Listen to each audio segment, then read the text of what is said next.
What's going on, my fellow warriors? My name is Maximus, and today we are here reacting to film theory?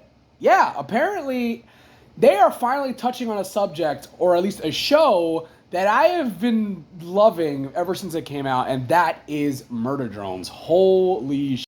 About time, Matt Pat, come on! Oh my god, it's been a long time coming with this one. I am excited. I just want to get into the reaction because, unfortunately, I could not do a reaction for Murder Drones because I already saw it, and it's just a whole thing, and I just love the show, and I'd rather give you guys something that I haven't reacted to already. Hell, maybe I'll do something in the future with Murder Drones, or hell, maybe when Season 2 comes out, you know, who knows? But anyway, I'm excited to watch this. In other words, let the reaction begin. Right. Gather up your railguns and crank up your angsty teenage energy, because today we're covering something brand new. Sweet, I'm open to new things, I guess. I'm talking about Murder Drones, one of the most popular animated series across all of YouTube. A series that is found... Also, comment, and is a cinnamon bun. Do what you will with that information. A completely different, original way of communicating its story to us. Instead of using found footage or hidden shorts videos to tell its story like most indie projects, Murder Drones is releasing, get this, 20-minute episodes, one at a time, in sequential order. What? No QR codes? No unlisted videos? I mean, can you blame him? With half of the shows he's been watching and all of like the other stuff that like has been going on with all the hidden secrets and like the QR codes like he mentioned. Like, it's a fresh start to see this, because honestly, this show is awesome. I just love this show because of how, like, well made it is, how good the plot is, and I just love fucking N. He's my favorite character, and nothing will ever change it. Obviously, my favorite character is N, but I also like Uzi and his relationship with her. I just love this whole series. And also... y'all did V dirty in episode 6. Did you? Yeah, I'm just gonna say y'all did V dirty. I'm just gonna say that right now. Madness! Who knew that structuring your animated series like an actual animated series would feel so refreshing these days? Hello, Internet. Welcome to Film Theory, the show that locked itself behind 3 layers of doors to hide from the watchful eye of the algorithm drones. And ladies and gentlemen, today we're gonna absolute solve the world that is Murder Drones. Produced by Glitch Entertainment here on YouTube, Murder Drones tells the story of... I've seen Matt Pat just to get used to his puns, so I'm just gonna let that one slide. Absolute solve. Okay. Okay, it's gonna be just watch the damn thing. Story of some teenage robots who have to save the universe from a rogue AI program. And for as much as I was just praising the series earlier for its straightforward content delivery strategy, it doesn't mean that the story is a purely linear experience. This show is filled with twists, flashbacks, and fourth wall breaks that keep you on the edge of your seat, guessing about what's gonna happen next. And that's not an exaggeration either. If you look away for 2 seconds, you stand to miss a hidden detail or clue buried in something as simple as flashing source code or a class presentation. Which is where I come in today. Since this is a new series that I'd like to talk about moving forward... we are never talking about this. Talking about what? Like I said, since this is a new show that I'd like to talk about again sometime in the future, I want to start by giving you all... I want to say that consider it repressed. A simple, straightforward overview of the plot and key details that'll help you fill in the gaps that you might have missed during your first or even your 40th watch through. I'm also going to be doing it not in episode order, but rather timeline order. The order that all the major events actually happened in the universe, since that's the way that makes the most sense, as opposed to the twisty way it's ultimately presented in the show. And hey, if I make a mistake along the way, just remember... I messed up in the same way I'm about to fix it! Then by the end of the episode today, we'll actually solve the rest of the first season. That's right, we are 6... Also, Uzi's dad ain't shit, bro! Episode 1, I already hated this man. How the hell? You ain't go... I'm just gonna... This man, you cannot defend him. There is no defending Uzi's dad, bro. You cannot defend that. You do not leave your daughter for dead. Fuck that guy, man. That guy is an absolute piece of shit. Oh my God, Jesus Christmas Christ. Episodes in right now. 6 episodes spread across 2 years, so why wait any longer? I suspect that I know the big twist reveals that are going to be planned for the final 2 episodes of the season, and potentially even... Oh, I did not know those ones. as much of Umberto does, but I did not know there was only 2 episodes left until season 1 ends. Let me get some breath here. Ooh, okay. Deeper into the series. And if you don't want to be spoiled, well, I suppose you could always just forget everything that I say. Consider it, repress. So let's rewind, or rather fast forward to the 3000s, as I introduce you to a potentially new series and solve where the Murder Drones universe is headed next. Get hyped, guys! And yet, I still feel nothing. And right, the main story of Murder Drones takes place in the far future, the year 3071 to be exact, based on these balloons that we see in the— Damn. Wonder what the world will be like in 2071. 3071. Pendejo, come on. Jeez, that's like a year to think about. Wow.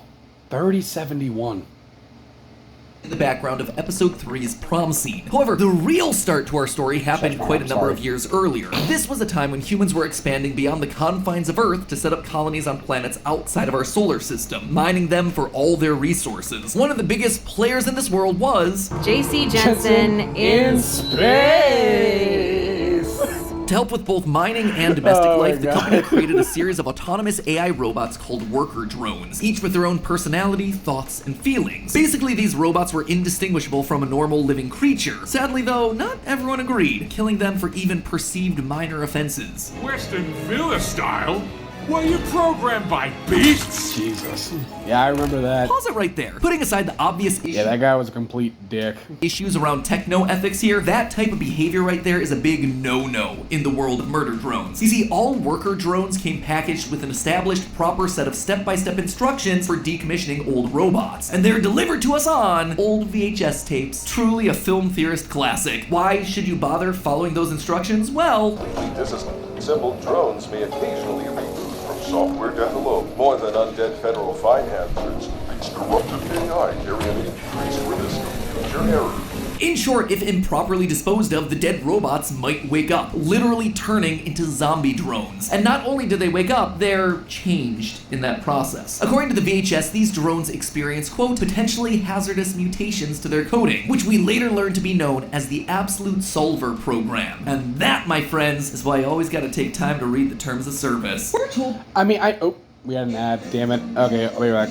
We're told that there's only a 0.01% chance that the robots will come back to life, and of that 0.01%, only 0.7% have this dangerous mutation, thereby yielding a 0.007% chance that the improperly disposed of drone will have this absolute solver mutation. But of course, this incredibly rare, will probably never happen thing, in fact, does happen. And it happens in the form of a worker drone named Sin, waking up alone, confused, and scared in a pile of robot corpses. She's eventually found by a human girl named Tessa Elliott, who's taken a liking to some of the broken worker drones and has been repurposing them to be her friends. Among the drones Tessa's taken in are the lovable goof N, the butt-kicking V, and the incredibly loyal J. The whole letter's a lot to remember.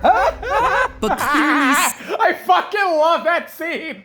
I feel so bad for Ed because of how just... Oh my god. Also, this is on you, V. You lost him. Maybe. I literally just mentioned how...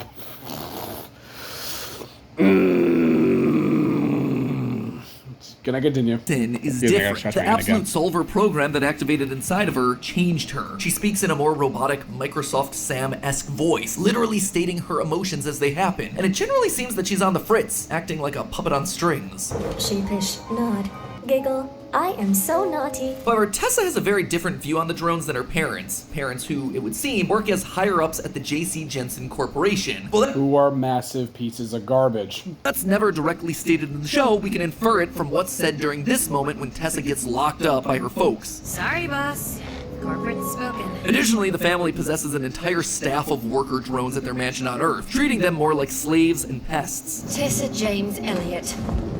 We will not entertain your dumpster pits. Yes, Mother. Sin, infected by the hazardous mutation that is the Absolute Solver program, sees this and does not like it, eventually deciding that it would be much better if these humans just weren't around anymore. And so when the Elliots throw a big dinner party at their mansion, Sin executes her plan, transforming into some eldritch abomination and killing everyone at the party except for Tessa, the only human who decided to treat this robot with respect. And Sin didn't just stop at the party, she killed everyone on the planet by collapsing the core of Earth. We know it mutates and damaged AI. It took Sin as a host, then it took everything. And if you thought killing off a planet's worth of creatures would be enough, think again. Remember, at this point in history, humans have expanded far beyond just one planet, meaning Sin needed to find ways of infiltrating these exoplanets if she truly wanted to wipe humanity from existence. Thankfully for her, humans, ever the curious sponge, did most of the heavy lifting for her. After seeing what happened to Earth, the humans brought Sin's programming into their various systems to study it, and that was a big mistake. The Absolute Solver program does the exact same thing again on Copper 9, one of these human colonized exoplanets, and our main setting for the series. And again, all human life gets extinguished. The newly liberated worker drones now have no more commands that they need to follow. They are free to live their lives as they wish. So wait, Tessa's the last human? I just realized that. Oh, fuck. I did not realize. Is Tessa the last human? And yet, this worker bot peace doesn't last for very long. At some point in history, a new breed of drones, the disassembly drones, or murder drones, arrive on the scene with a directive to eliminate all the workers. This forces the everyday bots to live behind a series of 3 protective walls, Attack on Titan style. And though the worker and murder drones are told that this comes straight from the J.C. Jensen Corporation, we learned in episode 6 that that actually isn't the case. Instead, the murder drone massacres that are happening across various planets are being orchestrated by Sin for unknown reasons. Sin disappeared on Earth. Boss ran We away. mutually disengaged. Her last known act was sicking you lot on the human exoplanets. Why? That's what we're trying to figure out, bozo. But that's Hey, weird, screw right? you. Sin initially retaliated against humans because of their callous mistreatment of the world. I mean, look, Jay is to me. Come on. To me, Jay is a bit on the I kind of like her, and I like that she's technically turning into a good guy, but not really. Anyway.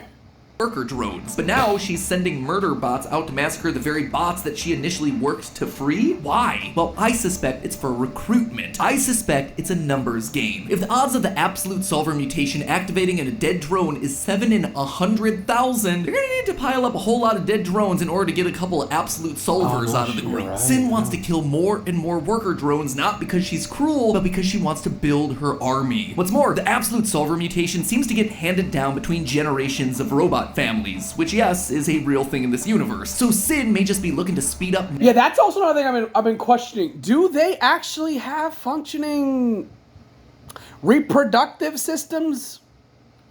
Because I'm pretty sure a lot of us have been asking that. I cannot be the only one. Because seriously, because how the hell do you explain, Uzi's mom, who I forget the name at this point, I'm pretty sure it'll pop up around my face or whatever. You know what? I'm gonna just shut up. Natural selection of this super trait by weeding out all the worker drones who don't possess it. This would basically be the concept of robotic eugenics. Get ready to clip this next section out for your MatPat out of context compilations, my friends. But you can't talk about murder drones without talking about World War II. During World War II, the Nazis firmly believed in eugenics, eliminating quote-unquote undesirable genetic elements from the German population so that the ideal Aryan human could dominate. In order to create a race of genetically pure, physically fit human beings, they used tactics like forced sterilization and selective breeding to ensure the quote-unquote positive genes were the more prevalent and circulated throughout the gene pool. By eliminating all the normal worker drones, it enables the Absolute Solver code to dominate and procreate, for lack of a better term. Beyond that, though, Sin's motives remain unclear. Is it to build up enough of an army to fight against the last strongholds of humanity? Is it because she's lonely and she wants more like her? Is it because Absolute Solver has actually been in control of her this entire time? Currently it's unclear, and we're just gonna need more time to see what happens. Anyway, it's finally time that we cut to the actual events of the show. Yeah, it is here, finally, where we cut back to the story of our characters as depicted in episode 1. Uzi. I like the art that he's using with for the mortar drones. I actually like them. They're really good.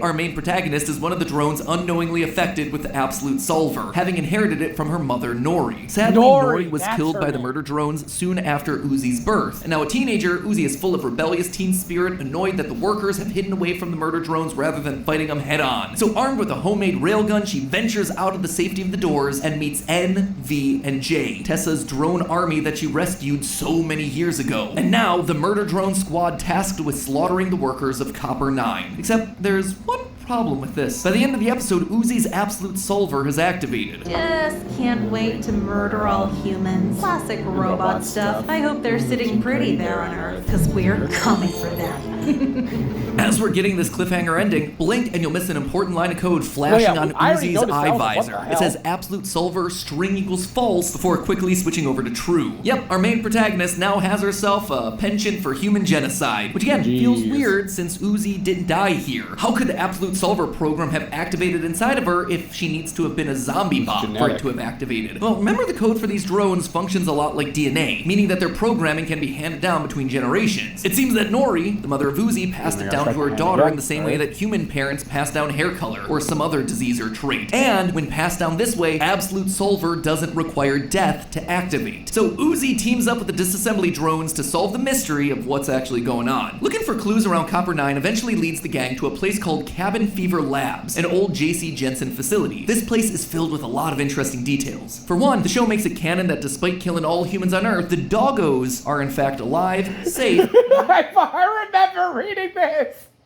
I was like, wait, hold on, you ain't gonna go. I read all of the memes, and I even read the. I was like, so apparently this is canon now. Apparently all dogs are immortal for some reason.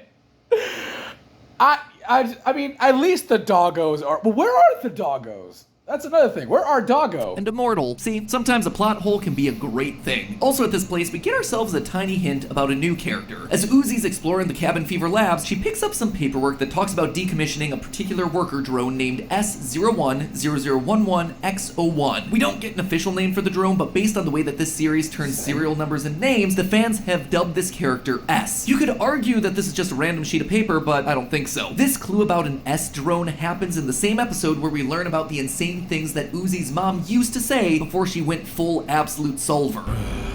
She was always all, build doors against the coming sky demons. We awakened. Look at this cool ass I can draw. Sky demons. I remember most of the lines, but not all of them, clearly. But still. Singularity, cool S, more S things. I believe this S character will be making their appearance sometime in the 7th episode of the series, as a good robot built by Tessa to make some big reveal about Uzi's mom's death. You see, in this series, another ad.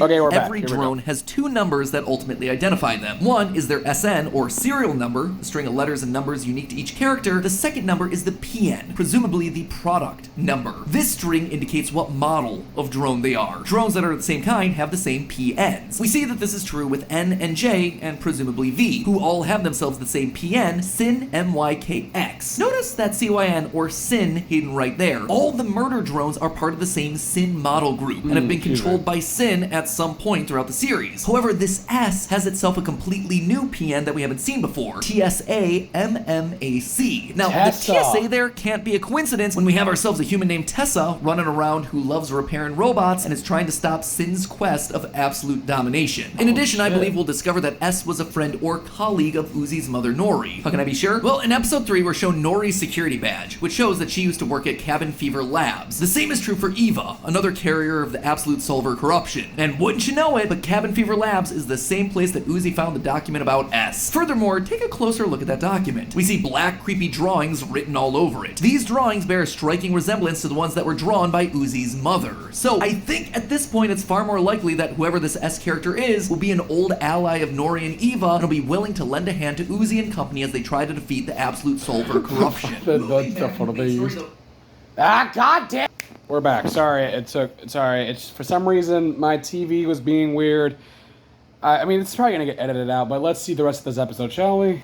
Moving back into the main story though for a minute, after exploring around Cabin Fever Labs, Uzi starts to act strange, and we begin to see the full extent of her absolute solver powers. She transforms into some kind of monster and attacks all the other drones. After being talked down by N, Uzi returns to normal, solidifying them as the cutest couple ever. Eventually the team finds a key in the form of a robotic cricket that unlocks the innermost part of Cabin Fever Labs. They then run into Tessa Elliott, the girl who befriended Sin and the other drones back in the day. Tessa, now an adult, has made it her mission to stop Sin and any other absolute solver drones from taking over the universe. In the end of the most recent episode, we see Uzi, N, and Tessa finding their way to the elevator that leads down into the innermost lab, leaving them and us, the audience, curious about what they'll discover down there. And honestly, that's where the series stands at the end of episode 6. The creators of the show have said that the first season will consist of 8 episodes. We're really close to the end, and there's still a lot of mysteries that have yet to be solved. Is Uzi gonna fully transform into Sin? Is this mysterious S character gonna make an appearance? Will Tessa be forced to kill Uzi to save the world? Well, loyal theorists, it turns out you don't have to wait for the next 4 to 6 months for the final episodes to come out. I suspect that I already know everything that's gonna happen there, beat for beat, in the final 2 episodes. In fact, I suspect that we've known where the show was headed since the very first scene of the very first episode. Right after the opening exposition of episode 1, the show reveals everything to us. Right when we're first introduced to Uzi, she's given a PowerPoint presentation to her class about the dangers of sitting around waiting for the murder drones to find a way past the doors. Hide under the ice behind 3 stupid doors?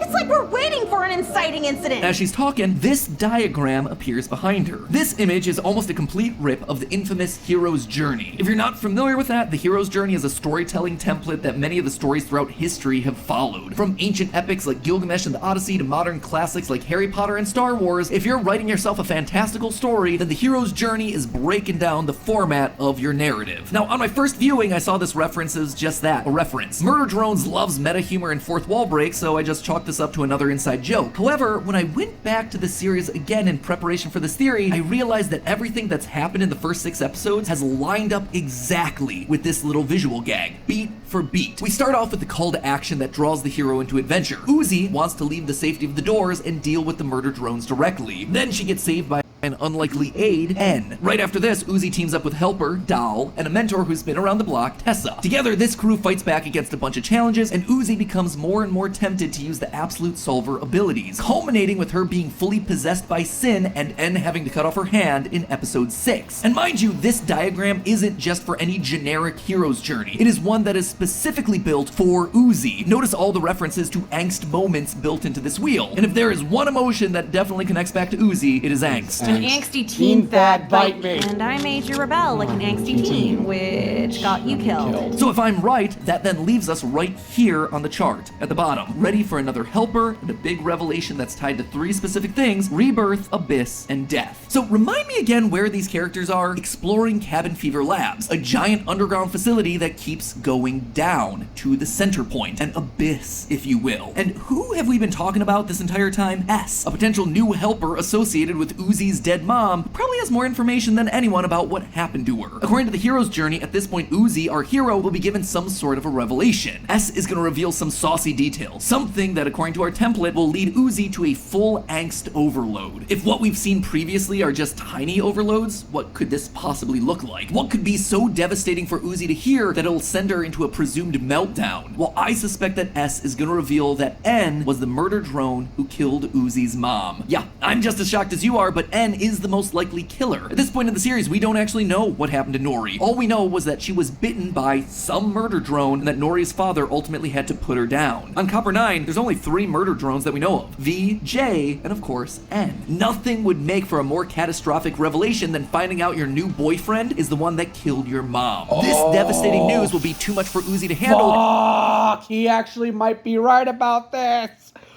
Oh no! And the plot thickens! Hold on, Pat, you're on to something. Oh shit! I'm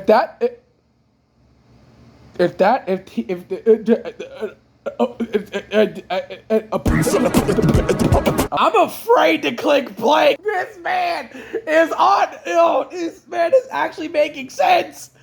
and she'll fully succumb to her absolute solver powers, going full angst overload. Then, after being saved once again by N and the crew, Uzi will atone for her sins and make her mission for Season 2 clear. Defeat Sin, stop the absolute solver, and end the cycle of violence that prevents humans and drones from living the peaceful lives they want. So, there you have it, my friends. Murder drones. The plot so far, as well as a solid hypothesis or two on where... Bro, if it turns out that N actually killed Uzi's mother... The thing is, I don't think Uzi would have known... I don't think N would have known. Because, mind you, he barely has any memories of what the hell happened in his past. I mean, he got some of them out, but he did... What if it's like Oh, God, I don't want this to be true, but I'm starting to agree with him. Where it might be headed in the final episodes of the season. How am I so sure about this? I guess you could say it's a mixture of Easter eggs, narrative logic, and a whole lot of watching other forms of media. You know, stuff like movies, TV shows, and of course, anime. Oh. They said pirating all that anime wasn't useless. But hey, that's just a theory. A film theory. And cut. Oh my God. Jesus. I don't want this to be real, but I honestly feel like that could happen.